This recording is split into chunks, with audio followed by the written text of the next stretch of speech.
Bismillahirrahmanirrahim. Alhamdulillahi rabbil alamin wa sallu wa sallimu wa barik ala nabiyyina Muhammad wa ala alihi wa sahbihi ajma'in. Dhe më pas, alhamdulillah, falenderojmë Allahun subhanahu wa taala, çojmë salavat për profetin ton Muhammedin sallallahu alaihi wasallam, familjen e tij, shokët e tij dhe gjithë ata që e pasojnë me sinqeritet deri në ditën e gjykimit. Alhamdulillah, Allahu xhaleshanu e solli këtë fe, pra fen islame të thjesht. Subhanallah. Një fe e cila mjafton të vinte dikush nga shkretë të tjera, nga mali, nga zona e tij e largët, vinte në emrin e fisit të tij, e pyeste profetin sallallahu alaihi wasallam, çfarë detyre kam, si të hyjë në xhenetin e Zotit tim, subhanahu wa taala. Dhe ja numëronte profeti sallallahu alaihi wasallam disa pika që numëroheshin me gishtat e dorës. Dhe ai largohej, dhe në fakt ai fliste në emër të gjithë fisit, gjithë popullit të tij. Largohej dhe profeti sallallahu alaihi wasallam thoshte, ai është, nëse është i sinqert në atë që thot, do të jetë nga banorët e xhenetit. Feja islame është e thjeshtë, subhanallahu. Ka bërë Allahu xhaleshanu fen e tij të thjeshtë për të gjithë kategoritë e njerëzve. Të gjithë gjejnë në të një lidhje të mjaftueshme me Zotin xhaleshanu përmes adhurimeve që ofron kjo fe dhe që sjell kjo fe. Edhe përmes rregullave dhe ligjeve, çdo kush gjen veten e tij. Edhe gjen rrugën e drejtë drejt Allahut xhaleshanu.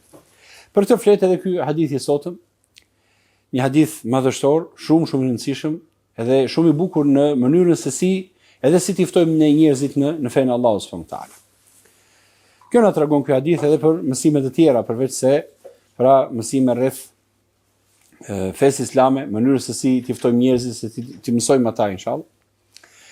Enes ibn Malik tregon dhe thot: ne sahabët e kishim të ndaluar t'i bënim pyetje të dërguarit të Allahut sallallahu alaihi wasallam për gjërat pa nevojshme. Prandaj na pëlqente kur vinte ndonjë burr i mençur prej beduinëve, banorëve të shkëtirës. Dhe e pyeste ata, ndërsa ne dëgjonim. Një ditë erdhi një burr nga banorët e shkëtirës dhe tha: O Muhammed, na erdhi i dërguari yt dhe pretendoi se ti thua që Allahu të ka dërguar si profet. Gjoni me kujdes çfarë pyetje drejton, se janë pyetje vërtet, domethënë rrënjësore për një njerëz që kërkon të vërtetën. Pra erdhi një burr, tha: O Muhammed, erdhi i dërguari yt dhe pretendoi se ti thua që që Allahu të ka dërguar si profet. Profeti sallallahu alaihi wasallam tha: është e saktë ajo që ka thënë. Sadak. Të vërtetën e ka thënë ai i dërguari. Beduini vazhdoi dhe tha: kush e krijoi qiellin? Gjën çfarë pyetje, subhanallah. Kush e krijoi qiellin? Profeti u përgjigj: Allahu. Ai tha: kush e krijoi tokën? Profeti tha: Allahu. Ai tha: kush i ngriti këto male dhe vendosi në to atë që vendosi? Tha profeti sallallahu alaihi wasallam: Allahu. Pastaj beduini tha: betohem në atë që krijoi qiellin, tokën dhe i ngriti këto male. Betohem në atë që krijoi qiellin, tokën dhe i ngriti dhe vendosi këto male. Vërtet Allahu të ka dërguar ty? Subhanallah. Vërtet Allahu të ka dërguar ty? Ai tha: po. Beduini vazhdoi dhe tha: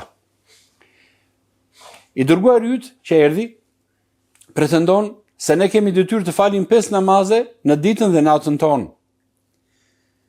Profeti tha: është e vërtet, sadak, të vërtetën ka thënë.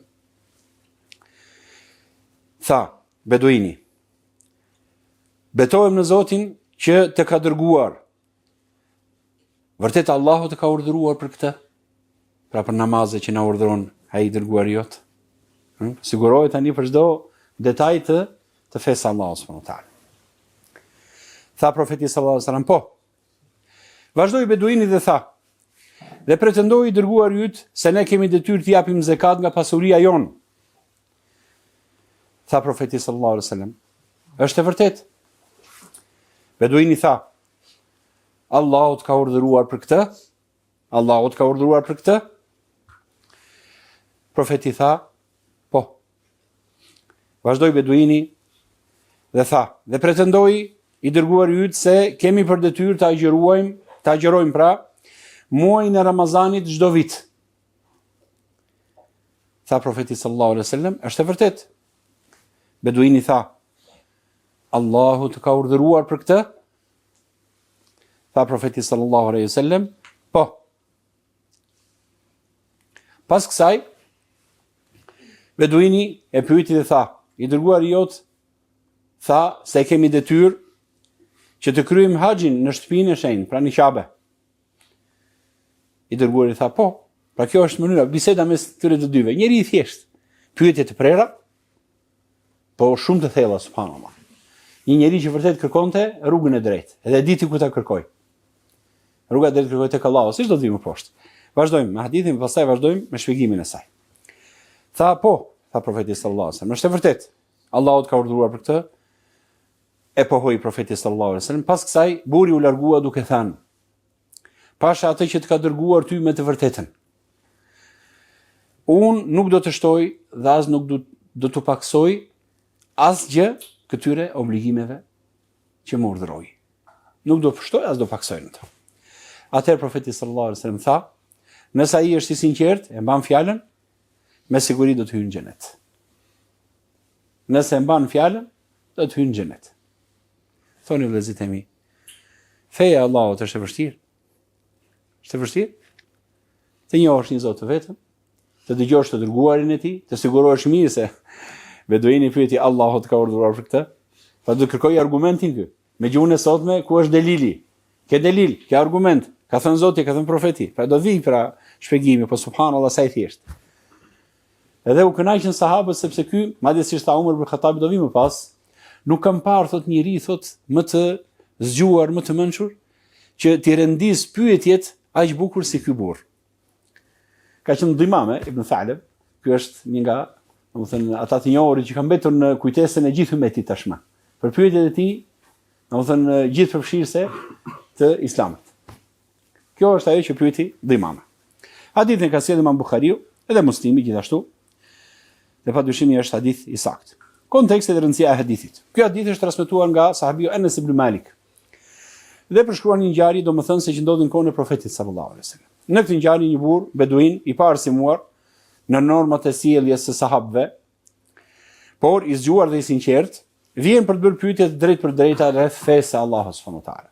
Hadithi tregon se si sahabët, shokët e profetit sallallahu alaihi wasallam, tregonin respekt të madh ndaj profetit dhe nuk bënin pyetje. Kjo tregon se sa e respektonin profetin sallallahu alaihi wasallam. Madje aq e respektonin sa që edhe pyetje kishin turp të bënin profetit sallallahu alaihi wasallam. Edhe mezi prisin të vinte ndonjë e arabi që themi mungon të pak me thonjza, ajo edukata e sjelljes me profetin sallallahu alaihi wasallam, dhe pyetje drejt për drejt. Pra, sepse përfitonin sahabët nga pyetjet e një shumë beduini të mençur. Prandaj gëzoheshin kur vinte beduini dhe pyeste. Pra kjo tregon për edukatën e madhe të sahabëve me profetin sallallahu alaihi wasallam. Kjo ngjarje shparos disa mësime vëllezërit e mi, cilat janë kufit e pyetjeve të lejueshme në fe, rëndësinë e besimit në tauhidin, pra njëshmërinë në Allahu subhanahu wa taala, detyrimet bazë të Islamit, cilat janë detyrimet bazë të Islamit, na mëson ky hadith. Na tregon dhe vlerën e zbatimit me përpikmëri të obligimeve fetare. Sepse në fund, si tha profeti sallallahu alaihi wasallam, nëse është i sinqert, i zbaton, do të hyjë në xhenet. Çfarë vlerë ka po i zbatove ato që ka thënë Allahu dhe profeti sallallahu alaihi wasallam. Pra elhamdulillah ka dobi të shumta. Marrim pjesën e parë të dobive që do shtjellojmë në këtë hadith. E para, mosbërja e pyetjeve të panevojshme në fe. Kjo është një edukat që çdo musliman duhet ta ketë në veten e tij. Në fillim të hadithit, pra Anas ibn Malik thot, ne u ndaluam të pyesim të dërguarin e Allahut për ndonjë gjë. Çdo më thënë ndonjë gjë, cilat janë pyetje që janë ndaluar, do vi më poshtë me pika. Domethënë sahabët u edukuan të mos bënin pyetje thjesht për kuriozitet ose hipotetike. Domethënë supozoj se nëse ndodh kjo, si të bëhet, nëse ndodh kjo, s'kishin pyetur tilla sahabët me profetin sallallahu alaihi wasallam.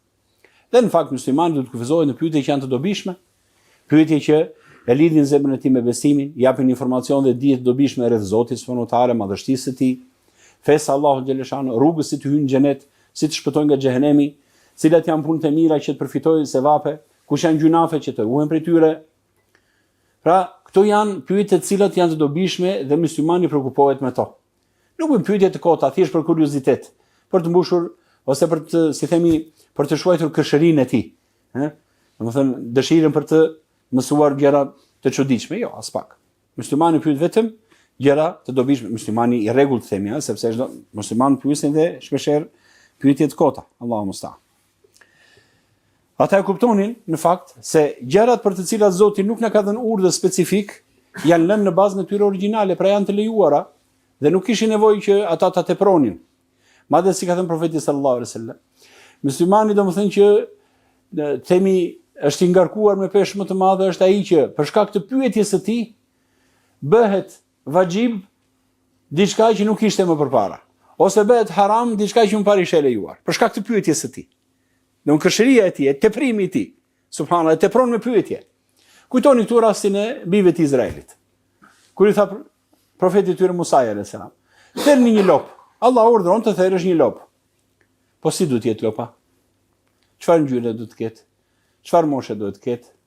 Edhe e tepruan me pyetje aq shumë sa gati tha Allahu subhanahu wa taala, gati nuk e lan pa e kryer urdhrin. Edhe e tepruan. Nëse që në fillim thotë Ibn Abbasi, të thënë çfarë do lloj lope, do kishte përfunduar tema. Pra nuk ka nevojë që njeriu ta teprojë me pyetje të shumta, por të jetë i kujdesshëm dhe mos e kaloj kufirin të drejtim. Pyetjet e ndaluara vëllezërit e mi janë ato që s'kan dobi praktike, ose pyetje ngacmuese dhe me qëllim të keq. Kurani qorton besimtarët dhe thotë: "Ya ayyuhalladhina amanu la tas'alu an ashya'a in tubda lakum tasu'ukum." Pra mos pyetni për gjëra të cilat nëse do t'ju shpjegohen, mund t'ju brengosin dhe mund t'ju futin në brenga. Siç ndodhi me rastin atij sahabiu, që një ditë profeti sallallahu alajhi wasallam doli dhe tha pyesni dhe kam për t'ju kthyer përgjigje, për t'ju dhënë sahabëve këtë mësim që mos pyesin për gjëra të kota. Sepse gjithmonë pyesin derisa e zemëruan profetin sallallahu alajhi wasallam. Pyesin për gjëra të kota. Edhe profeti alayhis salam në një mezhlis u ul dhe tha tani pyesni gjithçka dhe kam për t'ju kthyer përgjigje.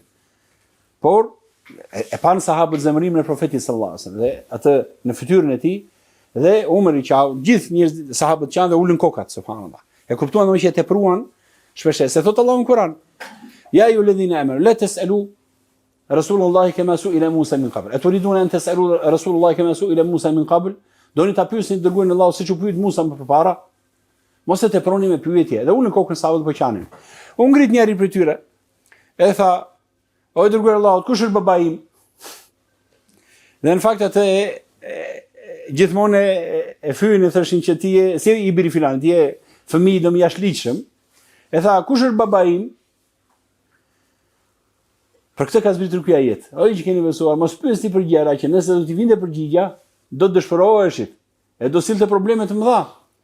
Kur pyeti ky burri për profetin sallallahu alajhi wasallam, "Kush është babai im?" U ngrit e jema e tij tha. Domethënë i miri ti tha, "S'ka birë më të ndyrë se ty tha."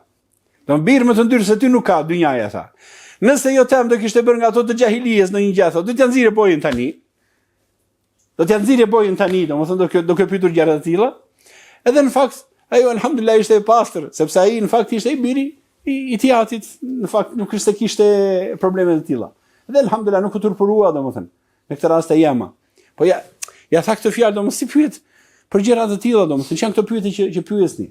Pra erdhi rregull nga profeti sallallahu alajhi wasallam, kjo është një rregull i mirë që marrim nga ky hadith, kujdes për gjërat që pyesin.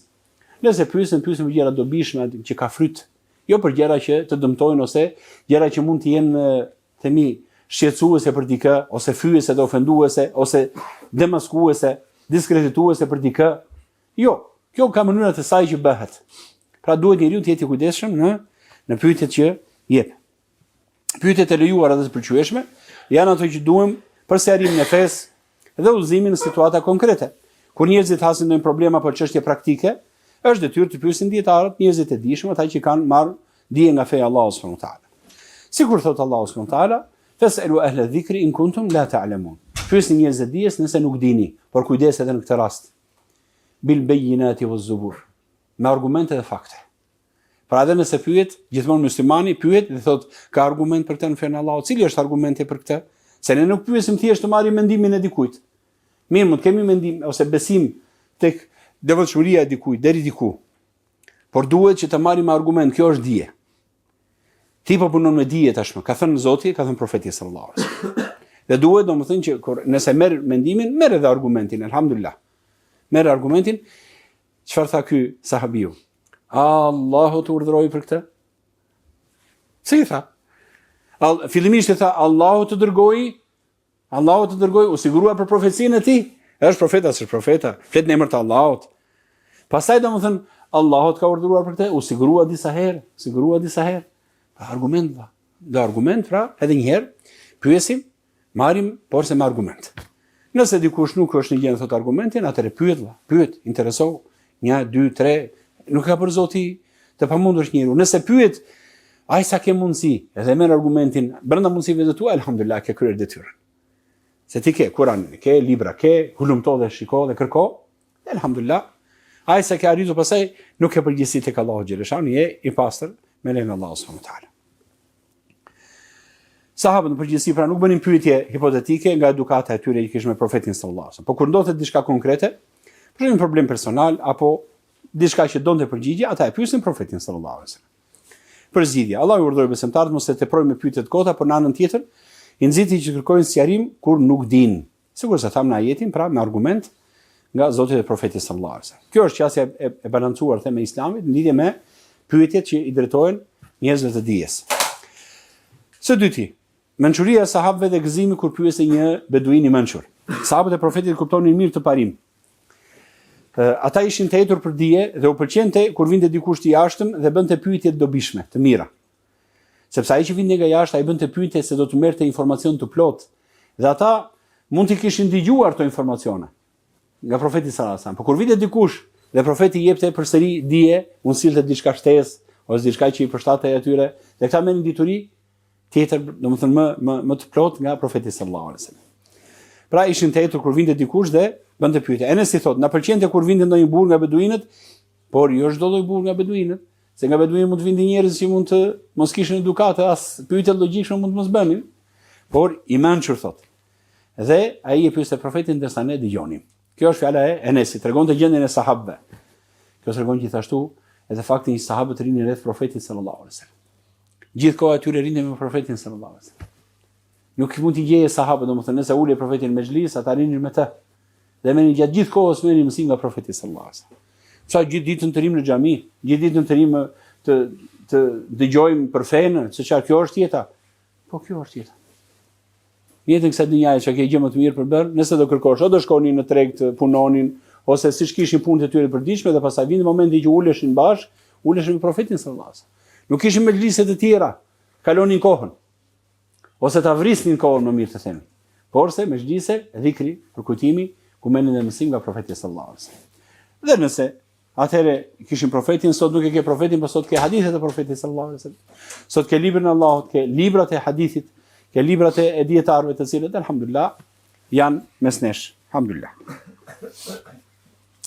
Beduinët, banorët e shkëtirës, shpesh nuk ishin në dieni të hollësive të etikës që ndiqnin sahabët.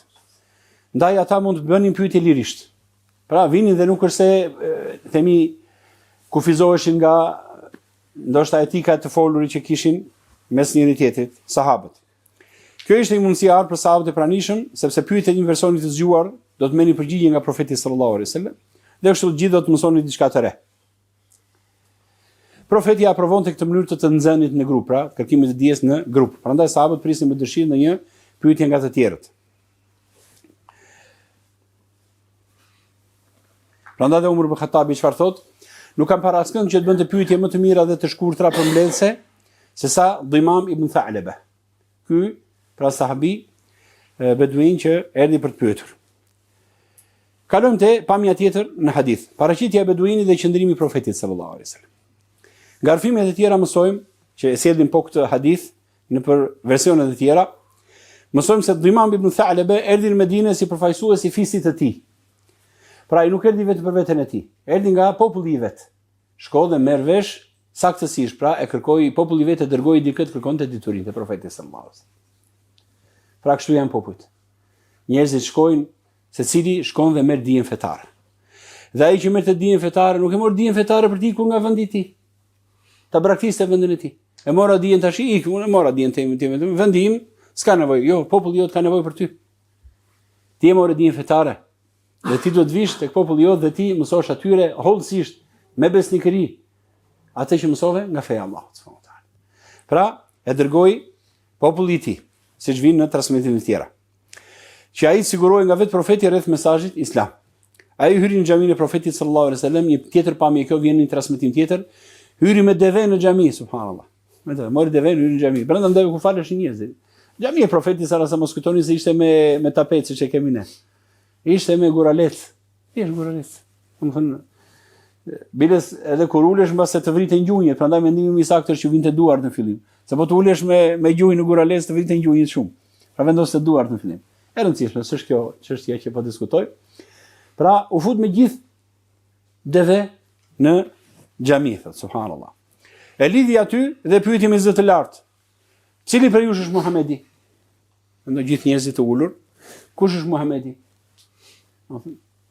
Pyeti pa teklif, siç e kanë zakon beduinët, pa themi paravolira, dalë një hyrje me atë etikën e si jeni si shkoni, më falni kush është Muhamedi këtu?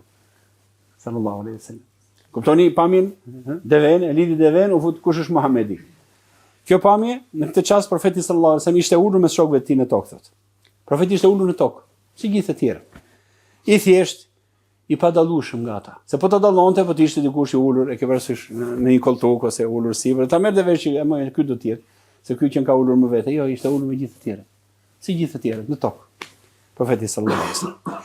I thjesht i padallueshëm nga ata. Sahabët i përgjigjen. Ja, ai buri bardhosh, i mbështetur. Profeti ishte i bardhë në lëkurën e tij, me i kuqeremt, pra, një lëkurë të bardhë të kuqeremt, profeti sallallahu alaihi wasallam. Kjo skenë tregon modestinë e arzakonshme të profetit sallallahu alaihi wasallam. Një huaj që vinte për herë të parë, nuk arrinte ta dallonte profetin midis sahabëve. Sepse ai nuk qëndronte si sundimtar mbi ta, por rinte ulur së bashku si njeri i thjesht nga ata, njëri prej tyre. Ky mësimi për ulësi na tregon se dërguari Allahu sallallahu alaihi wasallam nuk kërkonte protokoll dhe as ceremoni në përditshmërinë e tij. S'kishte protokolle don për të hyrë për dal njerëzit. Për t'i mësuar, kush do komunikonte me të, sekretari, ler takim, domethënë orarin e takimit, edhe orari zgjat kaq puna. Jo. Profeti sallallahu alaihi wasallam ishte shumë i dhën pas atyre që do të vinin. Madje ata që përcaktonin takimin nuk ishte profeti sallallahu alaihi wasallam. Ishin të tjerë, beduini, malsori. Ai përcaktonte domethënë protokollin e bisedimit, ai përcaktonte pyetjet, la ilaha illallah. Profeti Allah. Me zgjedhuri i gjithë krijesave. Kuptoni?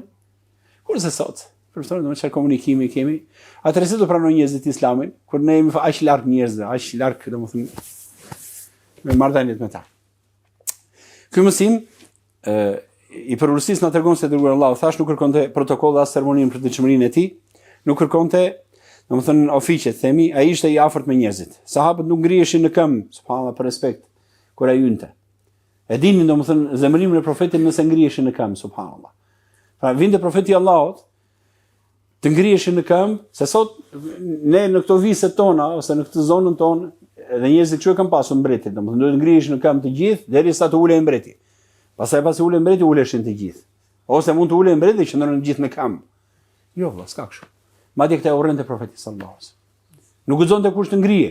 Sulejmani alayhis salam ka pasur tendencë apo jo? Jo, nuk ka ndonjë argument që ta ketë. Megjithatë, pra vëllezërit e mi. Ideja është domethënë që nuk e donte profeti sallallahu alaihi wasallam këtë lloj themi. Kjo s'është respekt. Jo, s'ka, jemi vëllezër. S'ka nevojë të ngrihesh në kamerë, s'ka. Do të respektosh, respekto sunetin tim. Respekto rrugën time. Respekto fen që kam sjell nga Allahu xhaleshan. Apo jo. Pra, alhamdulillah, sahabët nuk ngriheshin në këmbë për respekt kur ai hynte dhe ai nuk zinte një vend të veçantë lart, thjeshtësia është pjesë e karakterit të profetit sallallahu alaihi wasallam. Beduini u drejtua profetit me fjalët. Në një transmetim tjetër thotë: "O i biri Abdul Muttalibit." Nuk i tha o i dërguar Allahut. Kush guxon nga sahabët i thoshte, dhe emrin si thoshin profetit sallallahu alaihi wasallam. Me emër si drejtohesh thoshe o Muhammed sallallahu alaihi wasallam. S'ka mundsi. Se dini fjalën e Allahut. Domethënë ai ju besuat mos ju drejtoni profetit ashtu si drejtoni njëri tjetrit, që t'ju prishin veprat tuaja. Ku sigurisht beduin erdhi o i biri Abdul Muttalibit. I tha emrin e gjyshit. Abdul Muttalib është gjyshi. Domethënë i biri filan nga fisi i tij, domethënë normal se Abdul Muttalib ishte gjyshi i profetit sallallahu alaihi wasallam. Pa e thirrë me gjyshin. Kjo mënyrë thirrjeje ishte pa zakon, pasi besimtarët do ta quajnë o dërguar i Allahut ose o profeti mëshirës, siç e kishin zakon, domethënë shokët ta quajnë profetin sallallahu alaihi wasallam, nga respekti. Ai u përgjigj qetësisht dhe tha: "Urdhro, të dëgjoj." I mbeti qefi që doli nga protokolli, ku ti thua ti? Thua zotri, un jam zotri. Ne ke parasysh Si thonë se domethënë, ku ti flet ti domethënë me emra se. Jo, s'ka. Është detyrë e jona që ti drejtojmë profetin sallallahu alajhi wasallam, se këtë ka vendosur Allahu.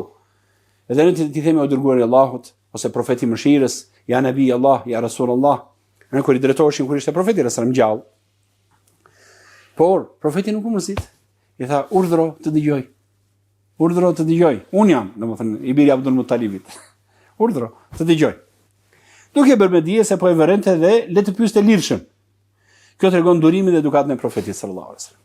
Me njerëzit e panjohur. Nuk e ndërpreu beduinin, as nuk e qortoi, nuk i fori që nuk i tha me titull ose brenda protokollit themi. Beduini madje paralajmëroi, dëgjoni një transmetim çfarë thuhet në këtë hadith, do të pyes dhe do të jemi drejt për drejt dhe i ashpër në pyetje. Më vjen dikush tash njëri, le që erdhi mbar futi deven, u fut brenda kushës, ul aty si pa teklif, të shikoj do të pyes, do të pak i ashpër në fjalë. Do të pyes domethënë në këtë formë. Prandaj mos më merr për keq, i tha. Profeti tha, pyet ç'të duash. Pyet çfarë të duash. Urdhë. Këtu shihet zemërgjërsia në komunikim. I dërguari Allahu lejoi që njeriu të pyeste hapur pa frikë dhe u tregua i butë, i duruar gjatë gjithë bisedës. Se mendo, ti je Allahu të ka dërguar, çka ke dyshim në fjalën time? Çfarë s'të duket zotrote se un jam filani ose çfarë, nuk të pëlqen fjala ime? Të duket mos vallë ke dyshim në profecinë time? Jo, fare. Urdhë fol. Allahu ka thënë, po, Allah më ka dërguar. Ai të urdhëroi për të, po, Allah më urdhëroi për të. Thjesht fare. Një bisedë domoshumë e thjesht mes dy njerëzve që mendonte se siç thoshin shumë nga sahabët, subhanallahu, kur njeriu rinte me profetin sallallahu alaihi wasallam, nuk e ndjente veten inferior. Domethënë që të mendonte që ai ishte kish respekt, po dakord, po subhanallahu, ndjete vetë domethënë nuk ndjej i fyer asnjëherë. Ke parasysh me disa njerëz mund të ulesh bisedosh, domethënë të vjen të duket vetë domethënë i nënçmuar. Jo, te nuk e kishte me profetin sallallahu alaihi wasallam. Ishte rahat. Mund të ish njeriu më i shëmtuar i dynjas me profetin sallallahu alaihi wasallam bënte shaka. Profeti sallallahu alaihi wasallam bënte shaka me njërin nga sahabët, si mbajmë mend temën, ishte i shëmtuar në pamje, në fytyrën e tij subhanallahu, në pamje. Profeti atë bënte shaka gjithmonë. Bënte shaka, domethënë ngacmonte. Njëri vajti e kapi nga mbrapa, profeti sallallahu alaihi wasallam në treg. E kapi nga mbrapa, domethënë edhe ngriti pesh. Profeti mendoi, kapi këtë shëmtaraqin themi, që është në xhenet inshallah. Në xhenet lit, e kapi nga mbrapa thot, hajde kush e blek të sklavi thot, do ta shes. Edhe ai e uli poshtë profetit tha, ai dërgoi Allah, po kush më blen mua, do dalësh i humbur me mua po më shitet, s'më blen njeri mua. Domethënë profeti sallallahu alaihi wasallam shaka me nuk di njeri domethënë i nënçmuar në praninë e profetit sallallahu alaihi wasallam. Asnjëherë. Jo më këta që ishte urdhëruar profeti sallallahu alaihi wasallam që ti respektonte kërkuesit e dijes. Sidomos ata që vinin kërkonin dije, kishin respekt nga profeti sallallahu alaihi wasallam. Vlen theksohet se profeti sallallahu alaihi wasallam lejoi, thuhet, tash ka diskutime dietarëve, ai ishte mosbesimtar, Dima me Tha'laba, Ibn Tha'laba kur erdhi, edhe po kërkonte që të merrte mësimin apo ai tashmë kishte pranuar Islamin dhe erdhi të sigurohej tashmë për hollësitë e Islamit. Dy diskutime, por nëse marrim mendimin që ai ende se kishte pranuar Islamin, vlen të theksohet kjo që profeti sallallahu alaihi wasallam mendoi, e la të hynte në xhami. Jo, po të hynte me gjithë deve në xhami. Të hynte me deve në xhami dhe të hynte e të fliste urdhë. Pra tregoi një lloj dashurie dhe një lloj themi butësie që t'ia tregonte Islamin, sa erdhi të kërkoj, erdhi të pyes, nuk erdhi se erdhi të nënçmoj. Se dinin sahabët, edhe ata që nënçmonin dinin të silleshin, po. Ai erdhi për kërkuar pra diturinë. Pyetjet e beduinit vëllezërit e mi. Kalojmë te kjo pjesë nga njohja e krijuesit e pranimi i fesë. Beduini filloi të bëj profetit disa pyetje thelbësore. Së pari ai kërkoi konfirmim të misionit. Shkoni me kujdes, do t'i përmbledhim më poshtë inshallah. Tha, na erdhi dërguari yt, lajmëtari i thotë, dhe tha se ti pretendon që Allahu të ka dërguar profet. A është e vërtet kjo? Pra është e vërtet që ti pretendon që je i dërguari i Allahut? Profeti tha, po, ai ka thënë të vërtetën. Pra unë jam profeti i Allahut. Pa erdhi dhe u sigurua që ky njeri që po flet është vërtet i dërguar i Zotit apo jo. O vëllezërit e mi, kjo është shumë e rëndësishme. Të kuptohet si temë. Beduini thjesht me natyrën e tij drejt për drejt i bëri profetit pyetjen më të rëndësishme që mund të bëjë një njeri. Sigurimin për profetin që ndjek. Të qenë i sigurt për profetin që ndjek. Apo flet në emër të Zotit, apo flet me shpallje, apo ndjekun një rrugë, domethënë apo ndjek dikë çdo kush që pretendon lart e poshtë që flet në emër të Zotit. Kjo nuk ishte një pyetje kurioziteti, thot, por një kërkim thelbësor i të vërtetës. Beduini e dinte se çështjet që lidhen me shpalljen hyjnore nuk janë lojra fjalësh. As pretendime për fituar status tek njerëzit, sepse njerëzit, pra njeriu mund të gënjejë për shumë gjëra dhe të janë dalë mbahen përkohësisht. Por ka një vit të kuqe që askush nuk e ka kaluar pa u shkatëruar. Nëse dikush pretendon se është profeti i Allahut, flet në emër të Zotit, unë jam profeti i Zotit, që të mashtroj njerëzit, ai ka ndëshkimin afër. Nuk ka mundësi. Se kjo bie ndesh me urtësinë e Allahut subhanahu wa taala. Nuk mund të ndodhë që ta lërë gjatë një njeri të pretendojë që është profeti i Allahut, flas në emër të Zotit, dhe Zoti subhanahu wa taala të mos e demaskojë atë njeri dhe të mos i jap fund. Madje nga ka ajete të shumta në Kur'an. Ndër ato si thot Allahu subhanahu wa taala: "Walau taqawwala 'alayna ba'd al-aqawil la akhadnahu bil yamin, thumma laqata'na minhu al-watin, fama minkum min ahadin 'anhu hajizin." Sikur ai thot Muhamedi sallallahu alaihi wasallam, të trillonte për ne ndonjë fjalë, do t'ja këputnim arterien, do ta rrëmbeni me të djathën tonë, thot Allah, do ta rrëmbeni me të djathën tonë. Dhe do t'ja këputnim arterien e zemrës. Dhe askush nga ju thot nuk do ta ndihmonte dot. Nëse Muhamedi do thështe një fjalë të tillë. Dhe thot në ajete të tjera, thot Allahu xhaleshan, dhe kush është më zullumqtar se ai që shpiv gënjeshtër për Allahun subhanahu wa taala, dhe thot uhiya ilayya wa lam yuha ilayhi shay, që më është shpallur dhe në fakt rëndësi është shpallur. Dhe më njëherë pas këtij ajeti çfarë thot Allahu: "Walau tara idh adh-dhalimuna fi ghamarati al-maut wal malaikatu basitu aydihim akhriju anfusakum." Dhe sikur ti shikosh zullumqtarët, pra kush janë zullumqtarët? Ata që pretendojnë se ju shpallen nga Allahu xhaleshanu, kur me lajket zgjasin duar për t'u marrë shpirtin, thot. Dhe i thuhet, nxirreni shpirtin tuaj, thot. Sot do dënoj me dënimin përvolues për shkak të trillimeve tuaja. Si mund të thot profeti sallallahu alajhi wasallam, unë jam profeti i Allahut, ndërkohë që këto ishin ato që ju shpallën nga Allahu xhaleshanu. Pra vëllezërit e mi, është rregull. Nuk mund të dikush të thot pretendoj që është profeti i Zotit, dal profeti i rem dhe të mos demaskohet. Dhe kështu ka ndodhur me profetët e rem gjatë gjithë historisë. Dhe kjo është urtësia e Allahut subhanahu wa taala. Zoti dërgoi profetin, nëse nuk do lloj profeti i vërteti nga e remi, atëherë më fal, si do gjejë e vërteta? Nëse nuk do dallohet shpallja e vërtetë që vjen nga Zoti, nga gënjeshtrat, atëherë si do gjendë rruga? Prandaj Allahu subhanahu wa taala gjithmonë kështu ka ndodhur dhe janë demaskuar mashtruesit gjatë gjithë historisë. Ndërsa profeti sallallahu alajhi wasallam, alhamdulillah, jo vetëm që nuk ndodhi kjo, pra që demaskoi, madje ai ishte i zgjedhur nga Zoti edhe para profecisë sallallahu alajhi wasallam. Besniku, i sinqerti, i cili domethënë gjatë gjithë jetës edhe para profecisë ishte njëri i ndeshur, i pastër, që e njihnin të gjithë. Dhe pas profecisë akoma më shumë e përmbushi domethënë madhështinë si figurë. Edhe pas vdekjes, pas largimit nga kjo dunja, iku dhe nuk mori asgjë me vete. Çfarë la pas? Domethënë la një mburoj, la peng, domethënë, pse se kishte marr borxh një tas me tërshër tek një jehud. E kishte në borxh domethënë çfarë? Mburojën e tij përse se nuk kishte pasuri, profeti sallallahu alajhi wasallam. Ndërkohë që domethënë pasuritë e tij nëse donte i vinin nën këmbët e tij. Vinte pasuria në namazin e ikindis, mbushte xhamia plot me flori, kalonte domethënë dhe nuk lezinte akshami pa e shpërndar të gjithën. Nuk mante asnjë profeti sallallahu alajhi wasallam. As në shtëpinë e tij. Nuk mante ushqim përveç se atë ushqimin e ditës. Nuk mante gjë profeti sallallahu alajhi wasallam. Pra, vëllezërit e mi, është e rëndësishme sigurimi. Prandaj kjo logjik është shumë e urtë nga Imam Ibn Thalib. Pra, Allahu ka dërguar, është e vërtetë që ti pretendon se je profeti i Allahut. Dëgjoni se pyetja që solli më pas, domethënë janë pyetje madhështore, që tregon edhe një herë për urtësinë e Allahut. S'mundet dikush të flasë në emër të Allahut, që ka krijuar qiejt, tokën, vendosi malet dhe ka bërë gjithçka me fuqinë e tij, të flasë në emër të Allahut. Dhe Allahu subhanahu wa taala ta lërë. Edhe ai domethënë të shihë se doj pa u demaskuar? Jo. Dëgjoni me kujdes. Beduini kaloi një sër pyetjesh logjike dhe vijoi pas kësaj pra që u sigurua për faktin që ky është profeti i Allahut dhe pretendon që është profeti i Zotit, flet në emër të Zotit, filloi ta pyes Dhimamja. Ta pyes këtë. Thot, kush e krijoi qiellin? Se ti thua profeti i Allahut, po kush e krijoi qiellin? Nëse thot ai domun që qiellin unë jam krijuesi.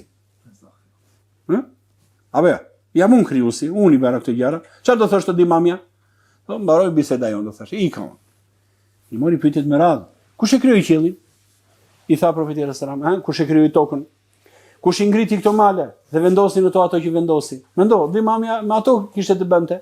Kishte deven, shikon të tokën, shikon të qiellin, kush i krijoi tokën, kush krijoi qiellin, kush i krijoi malet, me këto kishte bënte imamja. Pra, me gjërat e përditshme që shikonte, kush i krijoi ato? Allahu subhanahu wa taala. Profeti u përgjigj, Allahu i krijoi. Pra, për pyetjet e tij nuk ishin thjesht, si thashë edhe një herë, domethënë për të kuriozitetin e tij, jo. Ai ishte një pyetje me qëllim për të afirmuar se vetëm Zoti është krijuesi i gjithçkaje. Dhe ky njeri që po flet në emër të Zotit tashmë, do të jetë i njohur me këto çështje.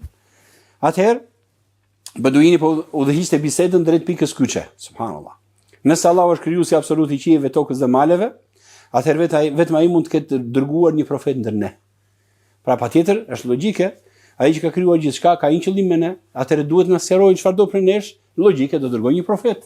Ky profet e njeh krijuesin i madhërisht, si thot Allahu xhelalu shano, "O ma kana nabi e yaqulu lin nas kunu ibadan li min dunillah." Nuk i takon një profeti thotë që dërgon Zoti që i thot thoni, do më thoni njerëzve që jeni robër të mi dhe më adhuroni mua thot. Pra asnjë profet nuk i ka thënë njerëzve diçka të tillë. Çdo kush që pretendon që një profet ka pretenduar që është më shumë se sa kaq, se sa profet, ai është mashtrim nga shejtani. Allahu thot në Kur'an, nuk i takon një profeti që i thot njerëzve, do të thonë jeni robër të mi min dunillah. Walakin kunu rabbanin bima kuntum tuallimuna alkitab wa bima kuntum tadrusun. Por se bëuni edukator me atë që mësuan nga libri i Allahut subhanahu wa taala. Dhe zbatojeni atë. Pra, çdo kush që pretendon që ky profet, pra jo nga gjithë si profet, është më shumë se kaq, atëherë di se kjo është ndërhyrje nga shejtani i mëkuar. Edhe imamja Ibn Thalebe do ta kuptonte pse do thoshte ore, kush është Zoti, kush krijoi qiellin? Allahu. E kuptonte me pyetjet që i bëri pra. Janë pyetje shumë të thella që çdo njeri me logjik të pastë alhamdulillah kupton kush është feja e Allahut subhanahu wa taala. Feja e drejtë. Pasi mori përgjigjen Allahu, pra për krijimin, beduini e pyeti profetin duke betuar. Betohem në atë që krijoi qiellin, tokën dhe këto male. Atë ka dërguar Zoti si profet. Pra, ai që krijoi qiellin, tokën, male dhe është i pushtetshëm dhe mbi ty o krijesë. Nëse si e profeti i Allahut, kujdes. Po të pyes, je profeti i Allahut? Pra të ka dërguar Allahu ty si profet? Subhanallah, pyetje shumë e fortë. Kush merr guximin të thotë, e poshtron Allahu. Pra në një farë mënyrë, njeriu sigurohet.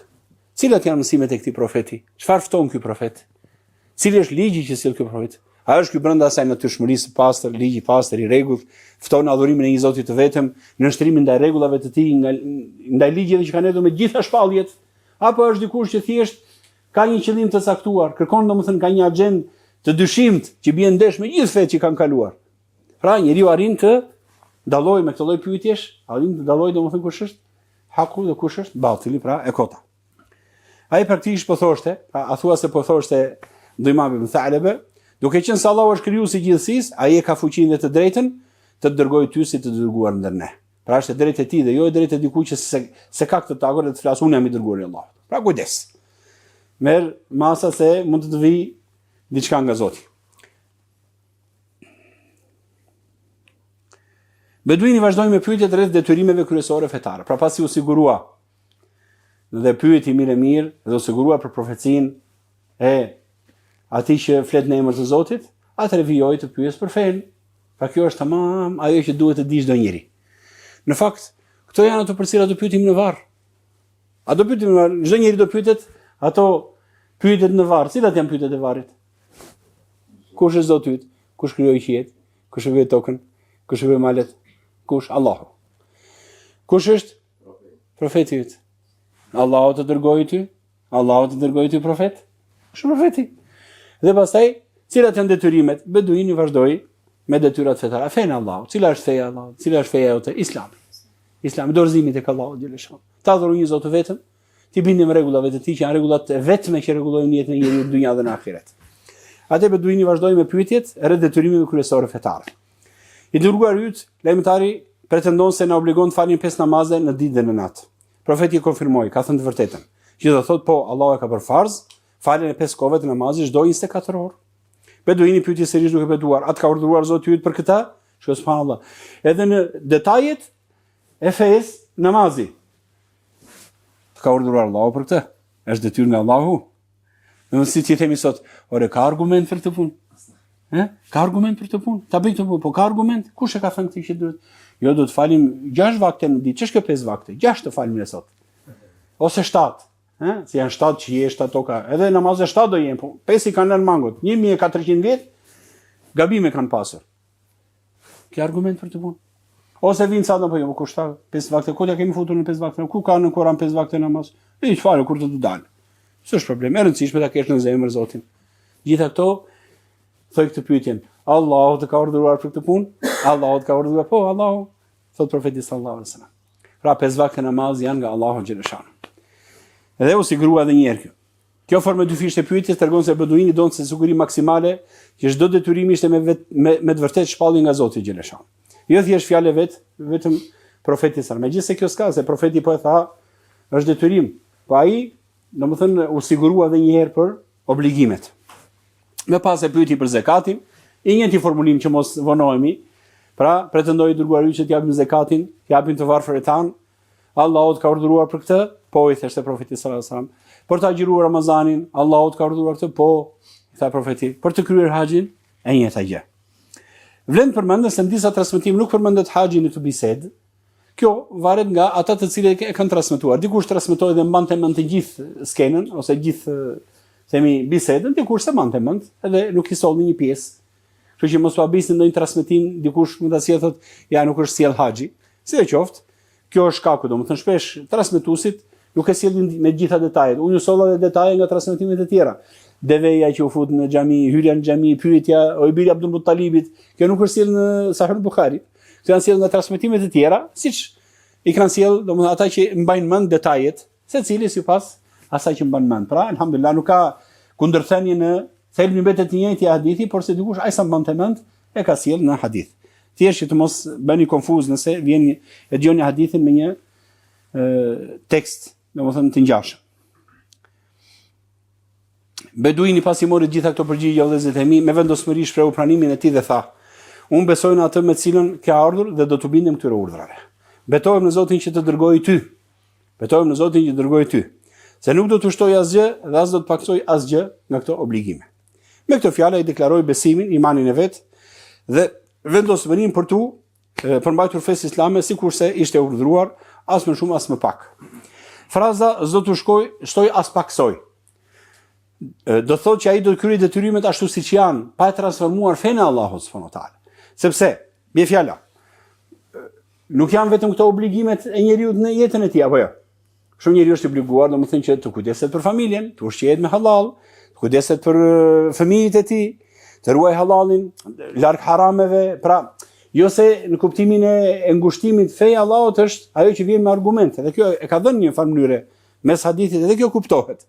Por mos e keq kuptoj dikush që nuk i shtot as paksoj, unë po fal, do fal vetëm këtë namaz, pastaj domethënë për të ngrënë, për të pirë, s'ka thënë një për haramin këtu. Alkool s'ka gjë, edhe po i bëre këto je në rregull. Jo, s'është gabim këtë lloj kuptimi, apo jo. Pra fjala e dhëmamës kur thotë domethënë do t'i përmbahem kësaj, të kuptohet që unë do t'i përmbahem fesë Allahut pa shtuar dhe paksuar gjë në fenë e Zotit. Pra kjo është ajo edhe menhexhi dhe rruga e drejtë e gjithë ummetit. Pra në fenë e Allahut nuk lejohet të shtosh gjë vetëm me argument. Pra nuk lejohet të sjellësh diçka në fenë e Zotit po mos patë argument nga Zoti dhe profeti sallallahu alajhi wasallam. Pra kjo ishte, që mos e keq kuptojmë atë. Po nëse njeriu përmbahet vetëm farzeve për shembull, për sa i përket detyrimeve fetare themi. Dhe normalisht jeton një jetë ndershme, larg haramit, nuk përzihet me gjunafe, ruhet nga gjunafet e tjera. Alhamdulillah, jeton një jetë ndershme, padyshim që është në xhenet. Dhe sa më shumë të shtoj njeriu pastaj për nafileve, suneteve, ta përforcoj imanin e vet me to, aq më afër Allahut xhaleshan. Kujtoni hadithin kutsi që kemi përmendur shumë herë, që Allahu xhaleshan thotë, gjë më e dashur me cilën më afrohet robi mua është ato që ja kam bërë farz. Pra këto janë farzet. Pastaj vazhdon robi të më afrohet thotë me nafile, me sunete, gjëra të pëlqyeshme, se afrohet me shumë vepra nafile thotë Allahu, derisa unë e dua atë. Kjo fitove dashurinë e Allahut, pastaj ke hyrë në një grad më të lartë, domethënë që është dashuria e Allahut subhanahu wa taala. Normalisht ai që futet në atë grad, alhamdulillah, e ka kaluar, si thon lumin, si thon. Ai do nuk e le Zoti më që të rrshjas. Pse? Do të bëj gjunafe ky njeri se le Zoti. E do të largohet nga rruga, do të kap Zoti për veshje. Tefet, s'ke kush. Tek.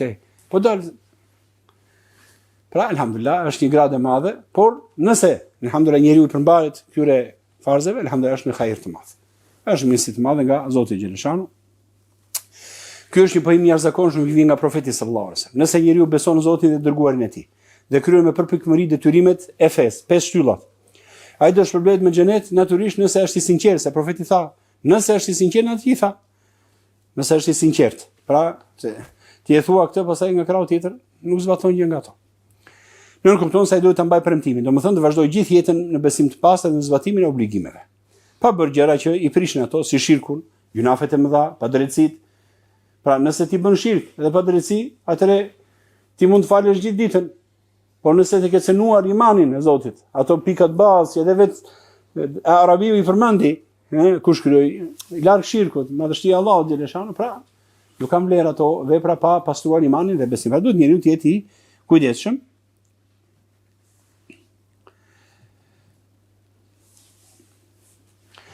Ky hadith na dëshmon se feja islame nuk e rëndon njeriu përtej mundësive, nëse ai zbaton atë që Allahu me siguri ja ka bërë detyrë, do të shpëtojë. Mëshira e Allahut është e tillë që edhe vetëm farzet, obligimet, nëse kryen me sinqeritet pa shoqëruar shirk Zotit, pra bërë shirk Zotit, larg gjunafeve të mëdha dhe larg prishjes së punëve të mira, pra ti shkatërrosh me gjunafe, elhamdulillah, njeriu do të hyjë në xhenet. Kjo jep shpresë çdo besimtari se praktikimi i fesë, pra në formën e saj themelore, është i mjaftueshëm për shpëtim. Pra të mos mendoj njeriu se po kërkohet atje të ndryshoj dynjan. Jo, valla jo. Ti, unë jemi të vegjël, s'ndryshojmë dot dynjan ne. Ne jemi shumë të pakët, shumë të pafuqishëm. Por ma jemi të fortë që me imanin që na ka dhënë Allahu, të edukojmë njerëzit, alhamdulillah, më sa kemi mundësi me udhëzimin e Allahut dhe mëshirën e Tij, ata që kanë në vete. Familja jote, gruaja jote, fëmijët e tu, vëllezërit, motrat, të afërmit, ata që mund t'ju flasën, alhamdulillah, mbaj afër, që ata të rregullohen. Dhe nëse rregullohet kjo, ka rregulluar gjithë dynjan vallahi. Gjithë dynjan e ka rregulluar.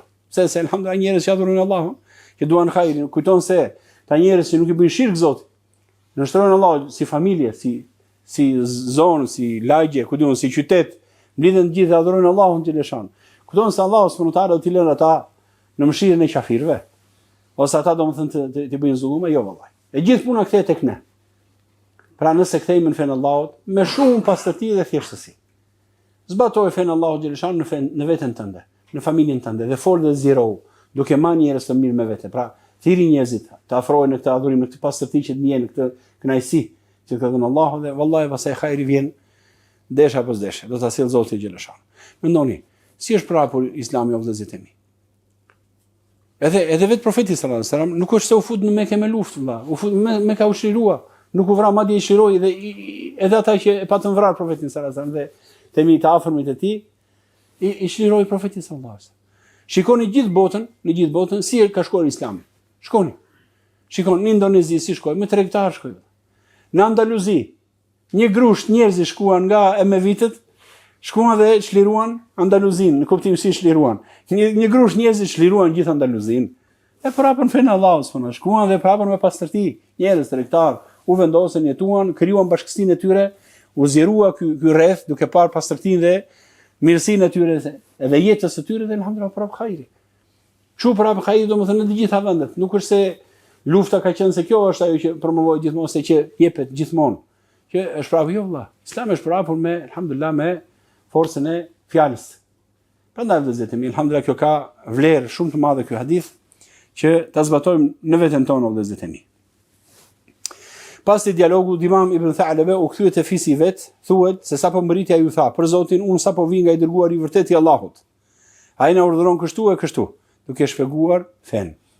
Si rezultati gjithë fisi i pranoi Islamin që atë ditë, pa mbetur asnjë pas. Kështu pyetet e mençur atë njeriu sollën udhëzim jo vetëm për vete, por edhe për gjithë komunitetin e tij.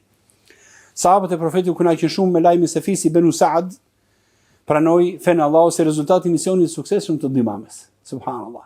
Ky është tamam si një profet, të themi në kuptimin e misionit që mori. Subhanallah, profet mori udhëzimin, shkoi tek populli vet, o populli im. Ai është vërtet i dërguar i vërtet i Zotit. Dhe më ka thënë do të bëjmë këtë. U bindëm. Filluan xhamit të ndërtuar, u mësua libri i Allahut subhanahu wa taala, u mësua Kurani, u mësua feja e Zotit xhaleshanu për hapë mira, erdhi hajri. Mendoni, arabisht nuk ka folur as pjesa e Irakut, as pjesa e Egjiptit, as gjithë Afrika Veriore, më fal, po, pjesa e sipërme, Afrika Veriore, e gjitha nuk është se ka folur arabisht. Edhe aq më pak Spanja, Maroku, në Andaluzia e hershme, s'ka folur arabisht. Edhe u përhap arabisht janë edhe gjithë u bë gjuha e tyre, akoma sot flasin arabisht. Si u përhap arabisht, u imponua. Është gjuha e librit të Allahut, gjuha e fesë së Zotit.